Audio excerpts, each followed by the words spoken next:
Hello viewers, welcome to my channel. আশা করছি সবাই ভালো আছেন। আজকে আমি একটা পিঠার রেসিপি আপনাদের সাথে শেয়ার করছি। এই পিঠাগুলো শিরিষ পিঠা নামে পরিচিত। তো আমাদের অঞ্চলে এই পিঠাগুলোকে শিরিষ পিঠা বলে। তো এই শিরিষ পিঠাগুলো দেখতে যেমন সুন্দর, খেতেও ভীষণ ভালো লাগে।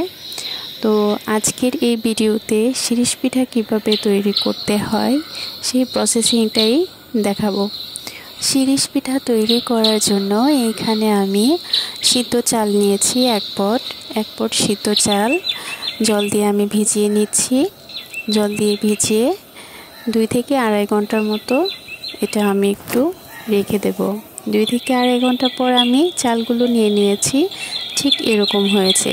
এখন আমি শিলপাটাতে খুব মিহি করে বেটে নিয়েছি।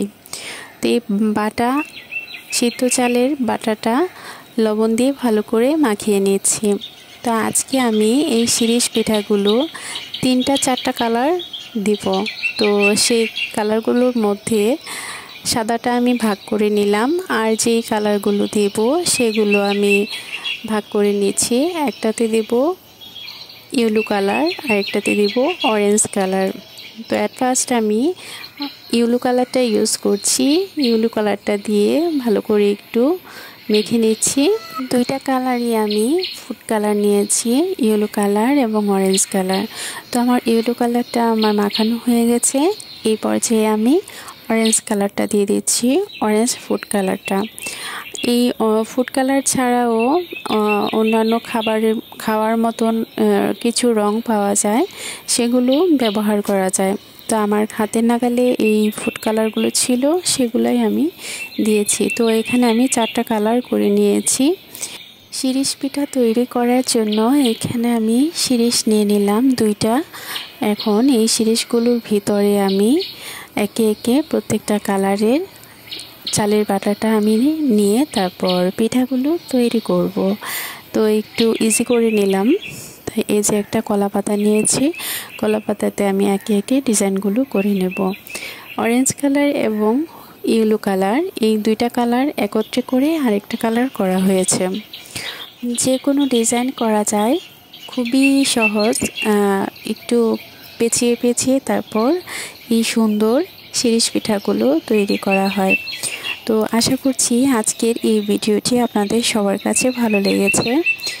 তো আপনাদের সবাইকে অসংখ্য ধন্যবাদ জানাচ্ছি পপিস ওয়ার্ল্ডের সাথে থাকার জন্য। প্রত্যেকটা পিঠাই আমি ঠিক একইভাবে একটু ভিন্ন ডিজাইনে আমি তৈরি করে নেব। তা এখন আমি সাদাটা দিয়ে করছি, নেক্সটে করব ইয়েলো কালার এবং অরেঞ্জ কালারটা।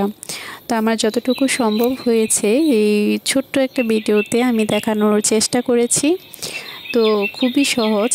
এই পিঠাগুলো রোদে শুকাতে হয়, ভাপে সিদ্ধ করে তারপর রোদে শুকাতে হয়।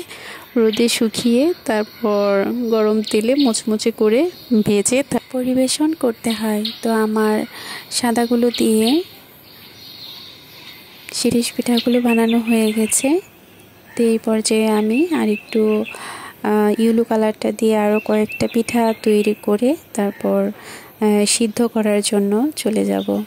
তো এই ডিজাইনটাও মন্দ হয়নি, এই ডিজাইনটাও ভালো, খুবই সহজ। যখন আমি পিঠাগুলো তৈরি করছিলাম তখন তো আমার খুবই ভালো লাগছিল এবং খুব তাড়াতাড়ি আসলে তৈরি করতে খুব ইচ্ছে করছে, আরও তৈরি করতে ইচ্ছে করছে, কারণ খুব সুন্দর করে পেঁচিয়ে পেঁচিয়ে পেঁচিয়ে পেঁচিয়ে তারপর পিঠাগুলো তৈরি করা হয়। তো আমার হলুদগুলো বানানো হয়ে গেছে। এই পর্যায়ে আমি একটা প্যানে গরম জল করে নিয়েছি এবং এটার উপর নেটের একটা কাপড় দিয়েছি। আজকের প্রসেসিংটা এটাই ছিল, তবে এই শিরিষ পিঠাগুলো ভাপে সিদ্ধ করতে হয়। তো আমি সাদা পিঠাগুলো দিয়ে তারপর 3 থেকে 4 মিনিট একটু বয়েল করে নিয়েছি। ঠিক এরকম হয়েছে পিঠাগুলো। তো দেখতে খুব সুন্দর দেখাচ্ছে। এই পিঠাগুলো রোদে শুকাতে দিতে হবে, রোদে শুকিয়ে তারপর পিঠাগুলো তেলে ভেজে নিতে হবে।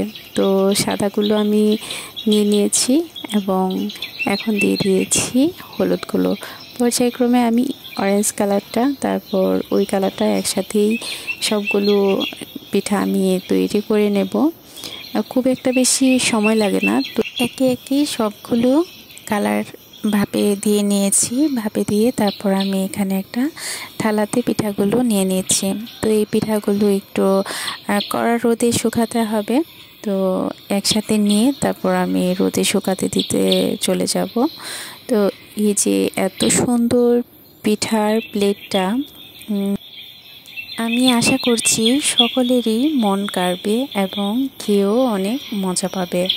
তো এই পিঠাগুলো আমি রোদে শুকানোর জন্য এখানে ছাদে চলে এসেছি।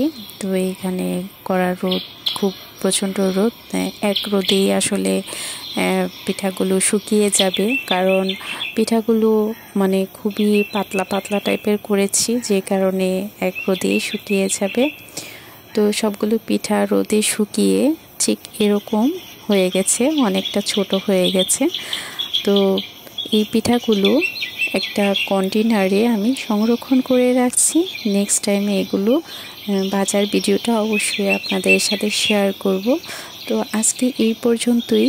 শিরিষ পিঠার তৈরি, ভাপে দেওয়া এবং রোদে শুকানো এবং সেই সাথে কন্টেনারে সংরক্ষণটা এই পর্যন্তই রইল আজকের ভিডিওটা। তো সবাই অনেক অনেক ভালো থাকুন, আর সেই প্রত্যাশায় আজকের মতো এখানেই রাখছি।